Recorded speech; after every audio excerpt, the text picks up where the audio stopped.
What if I told you one man, one tribe, could change the course of history forever? This is the incredible story of Osman I, the visionary founder of the Ottoman Empire. Stick around until the very end, because the legacy he built lasted for over 600 years and shaped the modern world. In the late 13th century, the old world was crumbling. The mighty Seljuk Sultanate of Rum was in decline, and the once glorious Byzantine Empire was a shadow of its former self. Empires were weak, kingdoms were falling, and chaos reigned. But on the turbulent frontiers of Anatolia, a young warrior was preparing to rise from the ashes. His name was Osman ibn Ertugrul, and he carried the destiny of a people on his shoulders. This isn't just a story about battles and conquests.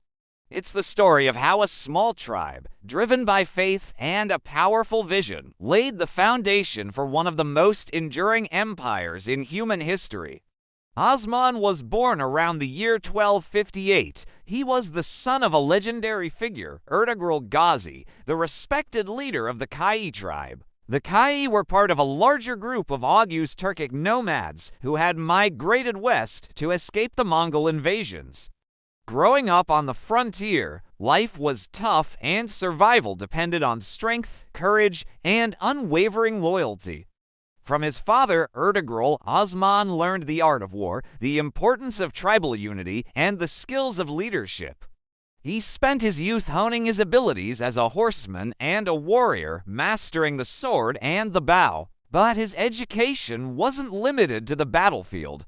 Osman was a man of deep faith, and he was profoundly influenced by the spiritual and intellectual currents of his time. He sought the guidance of wise scholars and Sufi mystics. Among them, one man stood out, Sheikh Edebali. The sheikh was a highly respected Islamic scholar and spiritual leader, and he became Osman's mentor, father-in-law, and closest advisor.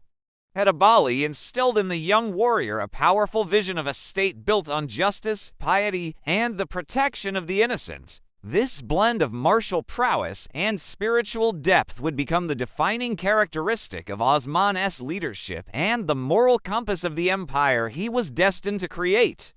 Around the year 1281, Ertugrul Gazi passed away, and the mantle of leadership fell to Osman. He inherited a small territory, or beylik, nestled on the very edge of the Byzantine Empire. The political landscape was a complex and volatile chessboard. The Seljuk state, which had once been the overlord of the Turkic tribes in Anatolia, was collapsing under the pressure of Mongol invasions from the east. The Byzantine Empire, weakened by internal conflicts and the sack of Constantinople decades earlier, struggled to control its eastern provinces.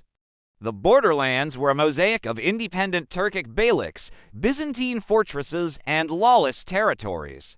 For a leader with ambition and vision, this chaos was not a threat, but a golden opportunity. Osman didn't hesitate. He saw the weakness of his powerful neighbors and understood that the time was right to carve out a new destiny for his people. He began by consolidating his power, using both diplomacy and military force to unite the surrounding Turkic tribes under his banner. His reputation as a just and brave leader spread quickly. He wasn't just a conqueror. He was seen as a Ghazi, a holy warrior fighting to defend and expand the lands of Islam. This powerful identity attracted warriors from all over Anatolia to his cause, swelling the ranks of his army and transforming his small tribe into a formidable regional power. One of the most famous stories about Osman, a tale that has been passed down through generations, is the story of his legendary dream. One night, while staying as a guest in the house of Sheikh Edebali, Osman had a powerful vision.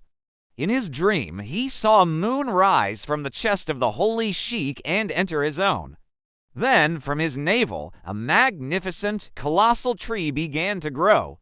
Its branches spread out, reaching across the continents, casting a protective shade over the entire world. Beneath the tree, mountains rose, and from their bases, rivers flowed, quenching the thirst of people in lush gardens. When Osman awoke, he recounted the dream to Sheikh Edebali. The wise sheik interpreted the dream as a divine prophecy.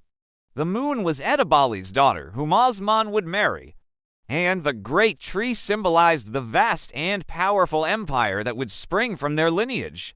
This empire, the sheik explained, would rule with justice, its branches providing shelter and its rivers providing prosperity to all of humanity. The dream was more than just a personal vision. It became the foundational myth of the Ottoman dynasty. It gave Osman and his followers a divine mandate, a sacred purpose. They were no longer just a tribe fighting for survival.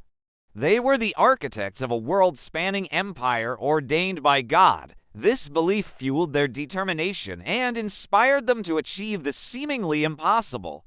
Fueled by this divine vision, Osman launched a series of calculated and relentless military campaigns against the Byzantine frontier fortresses. He was a brilliant strategist, employing hit-and-run tactics, ambushes, and sieges to wear down his opponents. His warriors, known as the Alps, were highly skilled and fiercely loyal. One by one, Byzantine strongholds began to fall. He captured the strategic fortress of Karakazar, a major victory that gave him a solid base of operations. Soon after, the towns of Bilchik, Yarhisar, and Inigal were added to his growing domain. A pivotal moment came with the conquest of Yenisehir, which he established as his first true capital. From here, he could coordinate his attacks on the major Byzantine cities of Bursa and Nicaea. But Osman's success wasn't just due to his military genius. He was a wise and just ruler. In the lands he conquered, he guaranteed the safety of the civilian population, regardless of their faith. Christians and Jews were allowed to practice their religions freely and were protected under his rule. He established fair tax systems and ensured that justice was administered swiftly. This policy of tolerance and good governance won him the support of many of the local Greek Christian populations, who preferred the stability of Osman's rule to the corruption and weakness of the distant Byzantine emperor. People willingly joined his state, seeing him as a liberator, not a conqueror. The year 1299 is traditionally marked as the moment the Ottoman state was truly born. With the final collapse of the Seljuk Sultanate, Osman declared his full independence. This was a bold and definitive statement. He was no longer a vassal or a tribal chieftain on the frontier. He was the sovereign ruler of a new and independent state. To solidify his sovereignty, he began minting coins in his own name, a clear symbol of economic and political autonomy. Furthermore, the Friday sermons, the khutbah, were now read in his name in the mosques throughout his territory. These were the essential acts that, in the Islamic world, signified the establishment of a new dynasty and a new empire. The Ottoman Empire had officially arrived on the world stage. So what was the man behind the legend really like? Historical sources and Ottoman tradition paint a picture of a remarkable leader. Osman I was defined by his unwavering faith, which guided every decision he made. He was renowned for his personal courage, often leading his warriors from the front lines in battle. He possessed incredible political intelligence, masterfully navigating the treacherous alliances and rivalries of the Anatolian frontier. Yet, despite his growing power and success, he remained a man of great humility. He lived a simple life, sharing the hardships of his people and distributing the spoils of war fairly among his soldiers. He was known to sit and eat with his warriors, listen to the concerns of the common folk, and personally dispense justice. It was this combination of strength, piety, and compassion that earned him the undying loyalty of his followers and laid the moral foundation for the empire he was building. Osman Ghazi ruled for nearly half a century, dedicating his entire life to the expansion and consolidation of his state. By the end of his reign, he had laid siege to the great Byzantine city of Bursa. In 1326, as he lay on his deathbed, news reached him that his son, Orhan, had finally captured the city. Osman passed away knowing his life's work was secure and that the future of his dynasty was bright. He instructed his son to be buried in Bursa, looking out over the city that represented the culmination of his dreams. Osman's legacy is monumental. He didn't just leave behind a piece of land. He left behind a vision, a set of principles, and a dynastic mission. He created a state that was militaristic yet just, expansionist yet tolerant.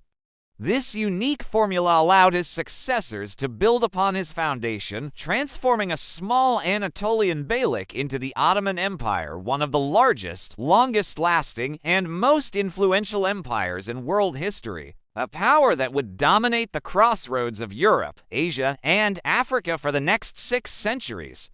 If you love powerful history stories like this and want to uncover more tales of legendary leaders and epic empires, make sure you hit that subscribe button and turn on notifications. Give this video a like to show your support, and let me know in the comments which historical leaders should we cover next.